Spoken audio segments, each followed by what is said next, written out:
Ketika kamu menghadapi sebuah tantangan yang berat, apakah kamu terus berjuang atau menyerah? Mana yang kamu pilih? Tidak ada jawaban yang mudah.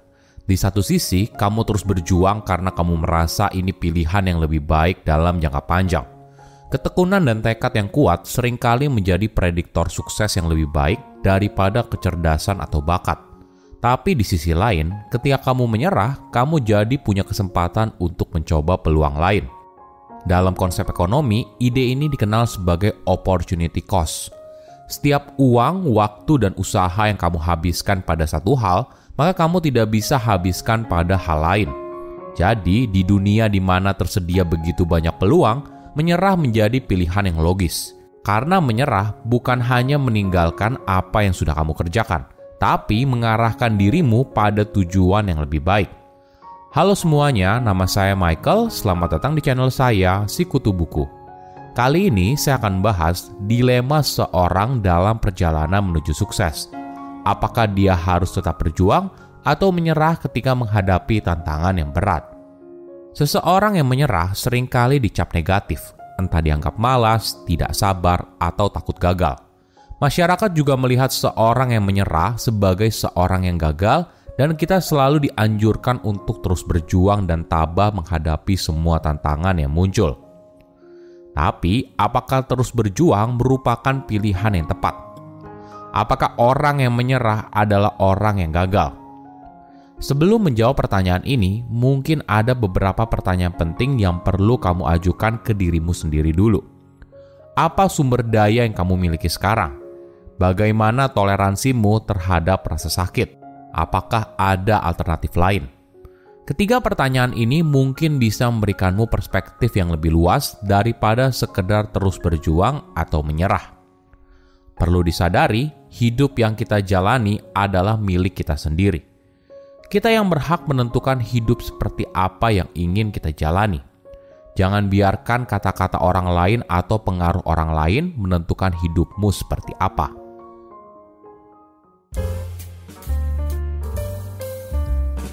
Dunia yang kita tinggali tentunya sangat menghargai seorang yang pantang menyerah. Sukses seringkali identik dengan seorang yang terus berusaha hingga akhirnya dirinya berhasil. Kita mungkin pernah mendengar soal 10.000 jam yang dibutuhkan seorang untuk menjadi ahli di suatu bidang. Atau sebuah kutipan dari penemu Thomas Alva Edison, kalau dirinya tidak gagal ribuan kali. Bola lampu merupakan sebuah penemuan dengan 1000 langkah. Tentunya hal ini tidak salah. Banyak hal penting dalam hidup, misalnya kesuksesan karir, hubungan percintaan yang bahagia, semua membutuhkan kita untuk bisa bertahan dalam tantangan yang sulit. Semangat pantang menyerah merupakan salah satu kunci kesuksesan. Tapi kita harus tahu apa yang kita perjuangkan dan kenapa. Sejarah dan pengalaman hidup sudah mengajarkan kita kalau semangat pantang menyerah yang membabi buta bisa berbahaya. Pada awal tahun 1965, Presiden Amerika Serikat masa itu bernama Lyndon Johnson secara pribadi mengaku bahwa Perang Vietnam tidak dapat dimenangkan. Namun tekadnya yang keras untuk tidak menjadi Presiden Amerika pertama yang kalah perang, menariknya lebih jauh ke dalam konflik yang berlanjut selama 1 dekade penuh darah.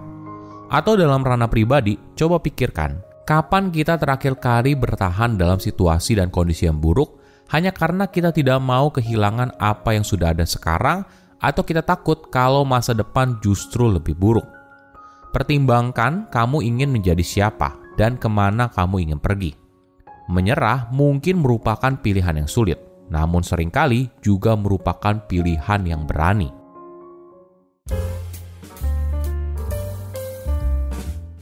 Nah, kenapa seorang justru tidak menyerah lebih lama dari yang seharusnya? Pertama, kita terlalu percaya diri. Saat memutuskan apakah menyerah atau terus berjuang, kita mungkin bertanya pada diri sendiri seberapa mungkin saya sukses. Namun sayangnya pertanyaan ini sulit dijawab. Jadi bagaimana bila dengan pertanyaan, seberapa yakin kamu atas hal ini? Jika kita merasa terlalu percaya diri, hal ini juga bisa berbahaya. Bisa saja kita terlalu melebihkan kemampuan yang kita miliki dan pada akhirnya bisa berujung pada kegagalan yang menyakitkan. Jadi, apa yang harus kita lakukan? Kepercayaan diri tentu saja baik, tapi kita mau kepercayaan diri dengan kadar yang cukup, tidak berlebihan, tidak kurang. Yang kita butuhkan adalah kepercayaan diri yang akurat, kepercayaan diri yang kurang lebih sesuai dengan peluang kita untuk sukses. Kedua, kita terlalu bergantung pada keberuntungan dan mimpi. Mungkin alasan kenapa kita sulit menyerah karena masa depan itu tidak ada yang tahu. Mungkin saja walaupun sekarang belum kelihatan, tapi bisa saja sebuah keberuntungan muncul dan membalikan kondisi yang sekarang kita jalani. Kita tentunya tidak ingin ketinggalan semua itu, hanya karena kita sudah keburu menyerah. Berfantasi soal hasil yang positif mungkin buat seorang bertahan lebih lama yang seharusnya, bahkan ketika peluang untuk sukses begitu kecil. Ketiga, kita gagal melihat alternatif lain. Mungkin kita tidak keluar dari situasi sekarang karena kita merasa ini merupakan langkah yang harus ditempuh untuk sukses. Kita dibentuk oleh masyarakat kalau sukses itu butuh kerja keras, ibaratnya dibangun dengan darah dan keringat. Tapi apakah benar? Apakah tidak ada alternatif lain yang lebih baik? Jangan sampai kita terlalu fokus pada apa yang kita jalani sekarang, hingga kita lupa untuk menengok kiri kanan melihat alternatif lain yang bisa kita ambil. Keempat, kita berada dalam jebakan sang kos. Kita mungkin saja tidak bersedia untuk menyerah hanya karena kita merasa kalau kita sudah menghabiskan begitu banyak usaha, uang, dan waktu untuk proyek ini. Jadi, apabila kita berhenti, maka semua yang sudah kita curahkan menjadi sia-sia. Para ahli ekonomi seringkali menyebut hal ini sebagai sang kos, harga yang sudah kita keluarkan dan tidak bisa kita ambil kembali. Hal ini bisa jadi masalah besar ketika kita terus-terusan berinvestasi pada sesuatu yang sebenarnya punya peluang sukses yang kecil. Kelima, menyerah itu rasanya seperti kegagalan.